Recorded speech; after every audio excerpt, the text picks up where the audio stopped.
pengalaman sebelumnya kami juga surprise. Jadi yang tahun-tahun sebelumnya ya bahwa kami kaget ketika dia presiden, loh kok Bapak itu. Karena dia tuh bekerja untuk mengikuti perintah itu. Yang pemberi perintahnya justru tidak diproses gitu kan ya. Nah, yang sekarang memang betul itu masyarakat, dan biasanya itu sebagai titik awal, Mbak, sampai ke siapa berada di belakang itu. Nah, kami Pemirsa, terima kasih Anda masih terus menyaksikan Kasih Paham. Kita lanjutkan perbincangan. Prof. Bambang, saya mau bicara sedikit sekarang soal hukum. Karena Prof. Bambang kan sudah bersaksi katanya lebih dari 500 kasus karhut. Hampir 1000 sekarang. Oh, udah sampai 1000. Oh, ini 500 juga salah ya. Sudah 1000 berarti, 1000 kasus. Kemudian Prof juga pernah memenangkan penghargaan John Maddox Prize. Di London, Inggris 2019.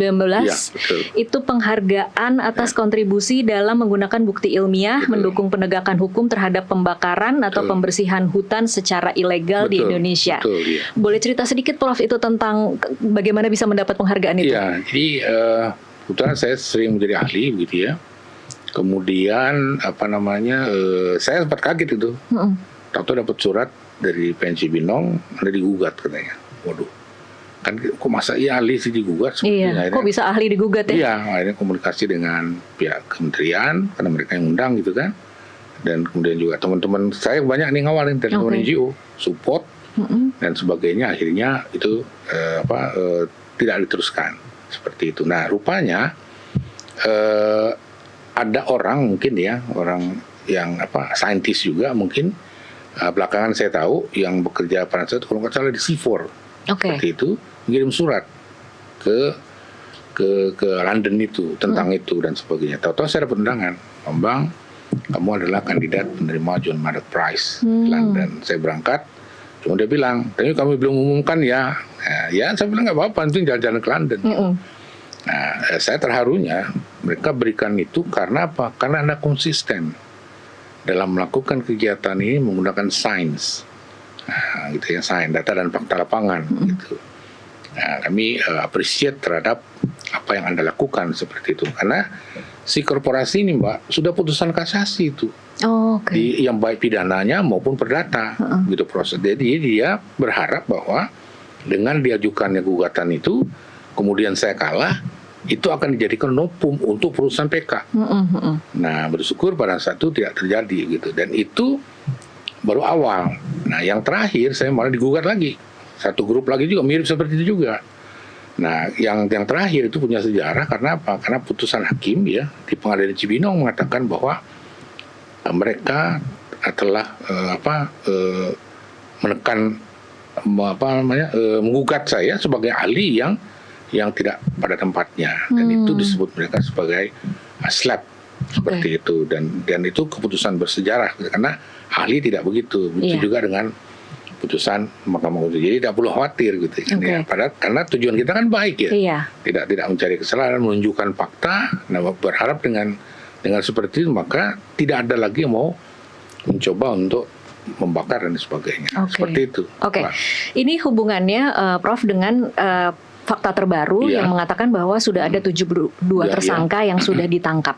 Tapi ini 72 ini kan individu ya, Prof. Seberapa optimis Anda bahwa 72 yang tertangkap untuk kebakaran hari ini itu kemudian akan bisa menyeret korporasinya? Jadi gini, kebetulan di antara sekian tersangka itu juga tersangka yang prosesnya sedang saya tangani sebagai ahli. Jadi ini orang-orang yang sama atau? Iya, orangnya itu. Karena yang pertama itu saya kemarin diminta oleh Polda Riau untuk menangani kasus itu, dan kemarin pada saat saya ke sana juga itu sedang ke TKP itu. Nah, gitu kan. Nah, kemudian satu lagi di Polda Sumsel. Nah, Polda Sumsel ini proses itu saya ikut terlibat tuh menangani korporasi. Nah, sudah berproses itu. Nah, sehingga menurut saya saya berdasarkan pengalaman selama ini yang dilakukan oleh teman-teman di Polda Riau itu jalan seperti itu ya, sehingga saya optimis lah yang itu bisa diproses, tapi tentu saja harus dikawal, salah satunya media. Oke. Nah, Ini kan yang suka jadi pertanyaan publik ya, Prof. Orang-orang yang ditangkap ini kan jangan-jangan hanya orang-orang yang memang orang-orang suruhan, yang kemudian mungkin dikasih uang untuk membakar, dikasih uang untuk termasuk konsekuensinya menjalani proses hukum, tapi kemudian yang menyuruh tidak akan pernah tersentuh. Profesor melihat ada pola seperti itu tidak dengan 72 orang yang kata Profesor tadi sebenarnya orangnya ya itu-itu saja gitu, dari kebakaran ke kebakaran yang mungkin mereka-mereka saja gitu. Jadi pengalaman sebelumnya kami juga surprise. Jadi yang tahun-tahun sebelumnya ya bahwa kami kaget ketika dia presiden, loh kok Bapak itu. Karena dia tuh bekerja untuk mengikuti perintah itu. Yang pemberi perintahnya justru tidak diproses gitu kan ya. Nah, yang sekarang memang betul itu masyarakat, dan biasanya itu sebagai titik awal, Mbak, sampai ke siapa berada di belakang itu. Nah, kami juga berharap bahwa yang berada di belakang itu juga yang nanti akan dibuka kotak Pandoranya, siapa yang bertanggung jawab terhadap apa yang terjadi itu. Nah, utamanya misalnya di korporasi, dia nggak bisa diam menyalahkan, itu tidak bisa karena sudah jelas di kita itu. Jadi mereka harus bertanggung jawab terhadap perbuatan yang dilakukannya. Bertanggung jawab dalam pengalaman Prof selama ini menangani kasus-kasus. Itu bertanggung jawab bisa sampai selevel mana, Prof? Karena jangan-jangan bertanggung jawab tuh hanya bayar, kemudian mematikan, tapi ternyata izinnya jalan terus, atau mereka tetap beroperasi di lahan-lahan yang sama begitu. Jadi pengalaman saya selama ini itu sampai ke direktur. Sampai ke direktur? Sampai ke direktur, juga manajer itu sudah hal yang biasa. Ini sampai tuh artinya mereka harus menerima konsekuensi hukum? Masuk penjara. Nah, kita pengen yang lebih di atas dari itulah, itu kan keinginan juga. Kembali lagi kan, itu tergantung seperti apa proses investigasi, proses dan semuanya, sehingga sampai kepada yang tuan besarnya itu. Ketika kita menangani kasus tipikor. Saya pikir itu peluangnya besar sekali untuk sampai tujuan itu, saya pikir. Dan pembuktiannya sebenarnya kalau menurut Prof selama ini mudah saja harusnya, asal ada kemauan, atau sebenarnya sulit untuk membuktikan siapa yang benar-benar bertanggung jawab di satu area tertentu misalnya. Jadi kalau untuk proses pembuktian itu, kalau sekarang bukan masuk sombong ya, kita bisa merekonstruksi itu, Mbak. Mau kejadiannya 10 tahun lalu mau kejadian 20 tahun kita tahu. Ini dari kapan mulainya? Tanggal berapa, pukul di mana lokasinya? Tolong kasih koordinat. Kita tracking, misalnya tahun ini berapa, tahun berapa. Nanti kita konekkan dengan ketika dia akan membangun area untuk menanam, itu match itu. Itu selalu match karena memang mau buka lahan. Makanya ketika saya contohkan seperti itu, teman-teman penyidik ketawa. Wah, ternyata betul ya. Ternyata semudah itu berarti membuktikan. Sebetulnya tidak masalah gitu ya. Tinggal kapan periode waktunya. Kadang-kadang kan ada yang minta, Prof, saya mau minta pidana di tahun ini saja. Nah, itu kan. Nah, tapi emang bisa seperti itu ya, Prof? Saya nggak tahu. Karena memang karena kayak sekarang misalnya kan dia minta kami kasusnya yang 2026 saja. Karena kan nggak mau yang 2000 yang sebelumnya, karena saya nggak tahu apakah pimpinannya itu kan itu kan harus diurus lagi ke belakang begitu kan. Nah, udah ini aja, tidak apa-apa. Tapi kalau saya ke Perdata minta kementerian, saya minta dia sejak awal bakar. Nah, situlah kemudian ada perbedaan luas gitu ya. Yang satu mungkin ke 100 yang ada pada tahun itu saja. Tapi ketika dia dari awal, nah itu bisa sampai 500, bisa lagi 1000, Mbak itu. Nah, sekarang kan terserah. Mereka kan menjalankan tugas selalu ahli untuk membuktikan itu. Karena menurut saya kalau kita tidak memastikan itu dari awal, berarti kita melegalkan perbuatan mereka sampai detik terakhir gitu kan ya. Nah, sehingga menurut saya lebih baik direkonstruksi dari awal. Nah, dia harus bertanggung jawab untuk semua. Gitu. Pernah tidak Prof mengalami dalam sidang-sidang itu beberapa kasus yang cukup menantang gitu, cukup susah untuk kemudian memaksa tanda kutip para pemilik ini kemudian bisa bertanggung jawab. Apa kira-kira yang menjadi tantangannya? Yang tantangannya gini, kalau data lapangan kita bisa dapatkan. Cuman yang jadi masalah dokumen dia masuk itu kadang-kadang kan IUP-nya di tahun sekian tuh ini. Tapi kita tidak tahu karena tidak dikasih tahu, kecuali kalau memang penyidiknya itu agresif untuk mencari data, karena pada tahun kesekian itu berubah nanti itu. Dia sudah dialihkan ke sini sehingga luasannya dia 2.000 misalnya, tahu-tahu tinggal 1.000. Nah, kita kejar yang 2.000, nanti diketawain di sidang itu.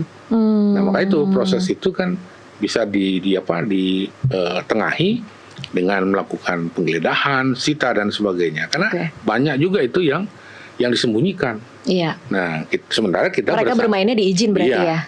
Sehingga kami kan berhantarnya kepada apa yang disiapkan oleh penyidik, gitu ya. Sehingga ketika ada yang janggal, ini kok gini ya, nah, coba cek ini. Nah itu. Nah ada yang memang masih bisa didapatkan data itu, ada juga yang tidak. Sehingga itu informasi itu putus. Nah itu. Saya suka yang seperti itu. Kenapa justru suka yang seperti itu? Karena dengan begitu kan kita tahu dia ini sebagai aktor besar atau memang karena kelalaian. Kalau aktor besar ini tahu persis itu mendesain bagaimana cara bermain dan mengelabui juga. Kayak misalnya contoh gini Mbak, ke lapangan kita kan syaratnya harus punya menara itu ya, menara api gitu. Dia bilang, Bang, kami punya menara ini. Ya menara, coba lihat lapangan gitu. Nah, kalau orang yang sering pasti akan dia melihat tidak hanya menaranya. Bagaimana dengan yang di ground? Nah, suatu ketika saya di Aceh melihat itu dengan bangga, dia bilang gini. Saya bilang, kok bisa ya menara Anda itu tidak terbakar sementara log di bawah Anda tuh hitam. Iya. Berarti kalau itu apa? Dia itu bakar dan kemudian setelah ada investigasi dia dirikan. Dia baru bangun. Menara dan sebagainya seperti itu banyak kasus-kasus itu. Nah itu jadi makanya kita merekonstruksinya pakai satelit dan data itu, dengan catatan itu. Nah baru kelihatan jejaknya tadi seperti itu, Mbak. Kalau kemudian ada yang bilang, ini mungkin saya mengutip Walhi kali ya. Walhi itu mengatakan bahwa apa yang terjadi saat ini adalah bukti kegagalan pemerintah untuk melindungi alam dan ekosistem. Dan mereka kemudian kencang soal izin. Menurut Prof sebenarnya apakah memang negara hari ini itu memang dalam posisi yang lemah terhadap perusahaan sehingga kemudian tidak bisa terlalu tegas mencabut izin. Jadi hanya bersifat imbauan-imbauan saja. Jadi gini Pak, jadi pengalaman saya saya tidak bisa menerima statement seperti itu. Jadi penegakan hukum gitu ya. Kadang-kadang saya juga diskusi sama teman-temannya, katakan misalnya kita menggugat begitu kan ya. Kalau kami kan berdasar data dan fakta dan perhitungan yang ada. Jadi tidak harus cabut izin, Pak. Tidak harus? Tidak harus cabut izin. Contoh misalnya ada satu kasus di Sumatera Selatan. Mbak tahu denda lingkungannya 2,5 triliun. Itu paling besar. Itu benar-benar dibayar atau enggak, Pak? Itu sampai bangkrut, itu sampai angkat tangan mereka. Ya percuma saja kalau kemudian izinnya dicabut, dia jual lagi sama yang lain. Kan seperti itu. Jadi ada cara lah seperti itu. Jadi tidak mencari-cari kesalahan. Kita dengan cara itu saja kita sudah bisa. Cuman masalah itu tadi sekali lagi butuh waktu begitu ya untuk bisa melaksanakan itu. Sekarang aja, sekarang nih posisi saya ini dia. Kadang seminggu di rumah itu sudah bagus. Karena ini kan sudah mau berangkat lagi kan. Pak gitu kan, pada saya harus ngajar sebenarnya kan ahlinya banyak. Kenapa nggak ahli-ahli itu dipanggil? Sering saya ahlinya coba dong maju ke persidangan, buktikan gitu kan ya. Karena mungkin yang berani cuma Prof Bambang. Ya enggak juga. jadi proses itu ada perubahan itu ada. Cuman kadang-kadang tidak bisa merubah secara drastis gitu ya. Karena beberapa regulasi juga berubah, beberapa ini juga berubah itu. Saya yakin proses itu akan bisa lebih baik gitu kalau memang sama-sama dikawal termasuk oleh media itu dan sebagainya.